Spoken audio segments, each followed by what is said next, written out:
Paris-Normandie. Mais comment on peut expliquer qu'un jeune homme de 19 ans ait pu comme ça lui mettre une gifle? Dans la protection rapprochée, il y a des phases qui sont beaucoup plus difficiles à gérer.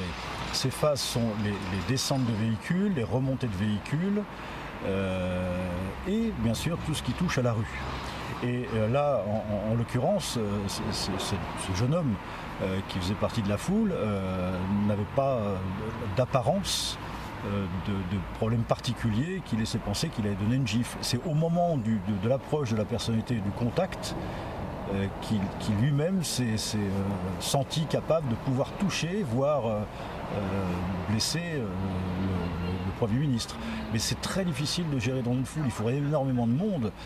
Alors bien sûr, il y a des électrons libres dans la foule qui appartiennent au service de protection, mais la quantité qu'il faudrait pour assurer une protection totale entraînerait automatiquement peut-être une forme de dictature et il n'y aurait plus de contact avec le peuple et le public. Il y a suffisamment de moyens autour de lui?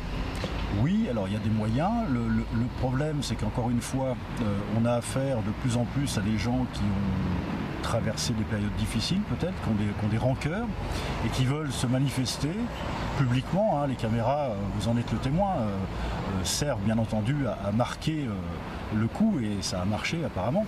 Donc il y a des personnes autour, mais encore une fois, on ne peut pas totalement l'emmitoufler dans une espèce de carcan de personnel autour sans qu'il puisse lui-même rencontrer les citoyens, ce qui est l'objectif premier d'un homme qui pose sa candidature.